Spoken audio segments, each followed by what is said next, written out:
Good evening, everybody. Welcome back to America Reignited. I am Nicholas Milonni, and we're here today to talk about various interesting topics in the political space.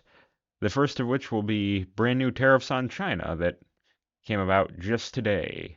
Now, the tariffs themselves have not exactly been implemented yet, but President Trump has made his intention clear that he plans on implementing them very, very soon, I believe by November 1st. We got this new article here from CBS News. Trump announces extra 100% tariff on Chinese goods starting next month. President Trump said Friday he will impose, Friday's today, of course, October 10th, he will impose an additional 100% tariff on imports from China starting next month, citing new Chinese export controls, making a significant escalation in the U.S. China trade war. The new 100% tariffs will add on to any existing import taxes on Chinese goods, the president wrote in a Truth Social post. Tariffs on Chinese imports currently stand at 30%. Mr. Trump said the U.S. will also impose export controls on any and all critical software starting next month. The tariffs could be imposed on November 1st or sooner, depending on any further actions or changes taken by China, Mr. Trump said. Now, this here is the actual Truth Social post. This is Trump in his own words here. It has just been learned that China has taken an extraordinarily aggressive position on trade and sending an extremely hostile letter to the world stating that they were going to, effective November 1st, 2025, impose large-scale export controls on virtually every product they make, and some not even made by them. This affects all countries without exception, and was obviously a plan devised by them years ago. That's right, it affects everybody, not just us. So hopefully, if these other countries have any sense, they'll kind of take our side with this. This affects all countries without exception and was obviously a plan devised by them years ago. It is absolutely unheard of in international trade and a moral disgrace in dealing with other nations. Yeah, other nations may be pissed off about this. We'll have to see. It's still new news. Of course, it just happened today, and we're not really sure exactly how it's going to work, in regards to other nations, but it'll be interesting to see, that's for sure. Based on the fact that China has taken this unprecedented position, and speaking only for the USA and not other nations who were similarly threatened starting November 1st, 2025, or sooner, depending on any further actions or charges taken by China, the United States of America will impose a tariff of 100% on China over and above any tariff that they are currently paying. Also, on November 1st, we will impose export controls on any and all critical software. It is impossible to believe that China would have taken such an action, but they have, and the rest is history. Thank you for your attention to this matter. Donald J. Trump, President of the United States of America. Yeah, so I'll be honest, as an American, I'm pretty happy about this. I'm very, very happy about this. I'll tell you why. I am sick and tired of having to purchase cheap Chinese garbage for decent money. Um, these goods are manufactured for pennies on the dollar, and we're paying lots of good money for them. Lots of good money for them. And I'd rather not buy goods for a communist country, especially one that clearly hates me and my fellow Americans and my country. If China's such a big threat, and they are, as everybody claims, why are we buying so much stuff from them? How does that even make logical sense? How does it make logical sense to be doing that? It's it's it's it's unbelievable how much we buy from China, and yet at the same time talk about how big a threat they are, and they are. China is a nightmare, a dystopian nightmare. It's a nightmare, and frankly, I want nothing to do with them or their cheap products. And the thing is, we have a lot of good manufacturers in this country, many of them being smaller businesses that make good American products. And they don't get the attention that they really deserve because all of the popular products are cheap manufactured Chinese goods. And it's horrible. It's horrible. Uh, we really need to get away from that. These cheap Chinese goods are like a drug, and we're all hooked on it. We just buy cheap. We just like buying cheap stuff now, and it's all that we do. Right? Obviously, if you buy made in America stuff, it's going to get more expensive, but the quality is also probably going to be better. And at the very least, you can feel better that you bought it here. That's a big thing for me. I don't like buying goods from a communist scumbag country like China. I don't, and I don't want to do it. There are a lot of good companies. Perhaps we should take a look at that in a future video. We'll do a whole video about that. But there are a lot of good companies. I mean, there's this one company I really like here called All American Clothing Company, and they've been around since 2002. The All American Clothing mission here, this is their website, support American families by producing high quality clothing in the USA at affordable prices. Experience the comfort of American made. They make everything here. They make jeans, sweatshirts, boots, shoes, all sorts of different kinds of clothing. Is it expensive? Yeah, it is expensive. I mean, they sell T-shirts. You know, they range from $16.95 to $24.95. That's a little more expensive than your average T-shirt made in China, Vietnam, or India. It certainly is. But at least it's made here, and at least you can feel good about that. Well, you know, and it is expensive stuff. I mean, let's take a look at one of my favorite articles of clothing here: flannel shirts. Right? It's that time of year. Perfect time of year to wear them. It's autumn, right? You got this really nice one here. $74.95 for a flannel shirt. Is that expensive? Yes, absolutely it is.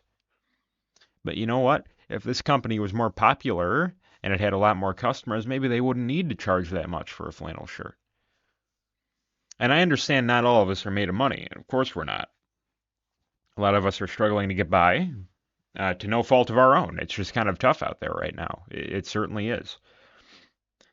And I'm not saying we just flick a switch and start buying American stuff, but certainly we need to adopt some kind of system where the Chinese goods get phased out slowly and the American goods get slowly phased in to replace them. And we need to make American goods more affordable by making them more popular. That has to be done. You want American goods to be the standard that every family buys, that every good, respectable American will buy. They walk into their local store and buy that. Not this Nike garbage that's made overseas. You want stuff like this. You want stuff like this. And we must do what we can to support companies like this. And we must do what we can to help them grow. So I think this is a good step in the right direction. Is it more expensive? Yeah.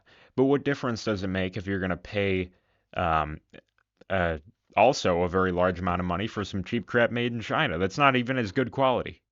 So something to think about. I think we ought to pursue more policies like this. I really don't like China.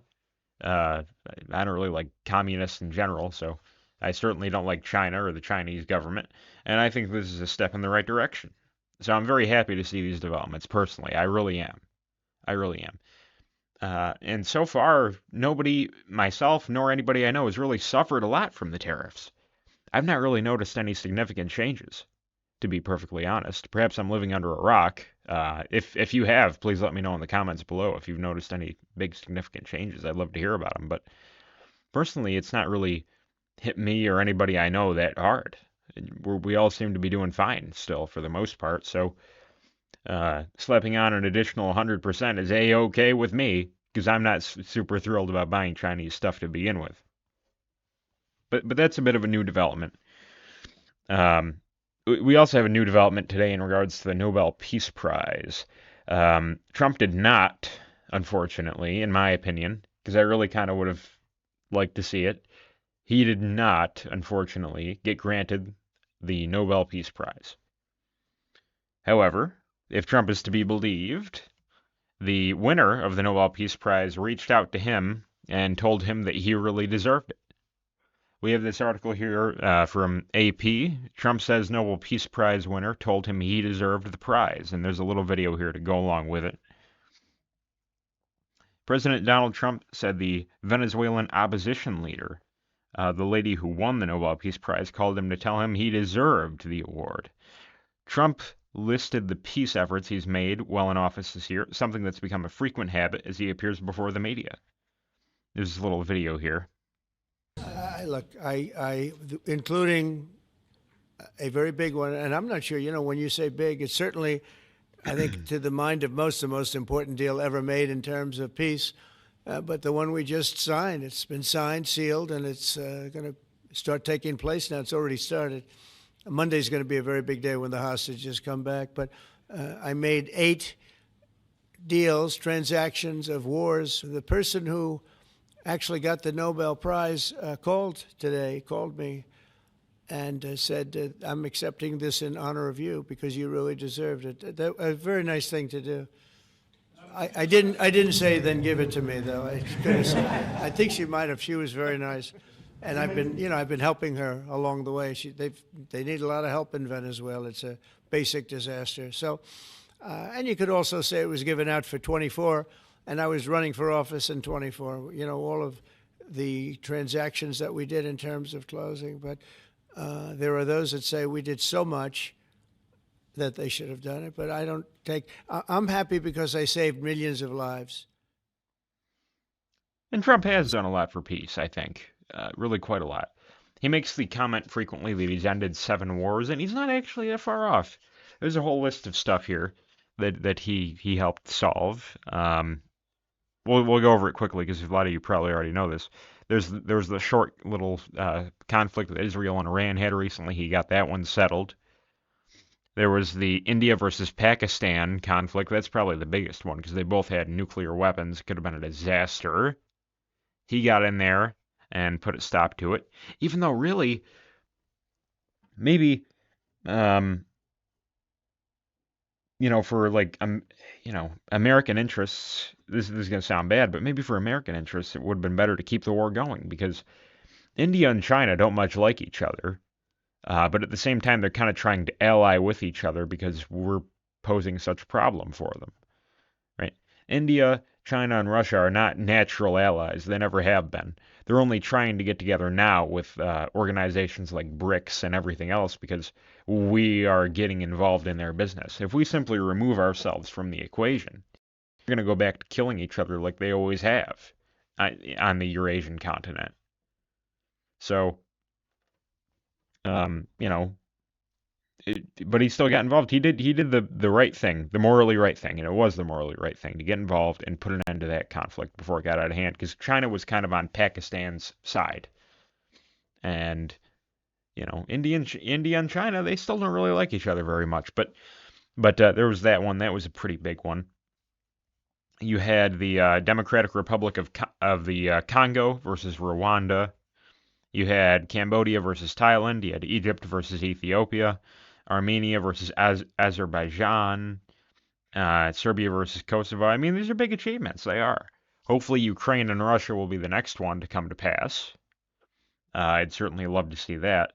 And hopefully, this recent peace deal in the Middle East that he got just the other day rolling remains in place because we cannot keep on getting involved in these dumb foreign conflicts.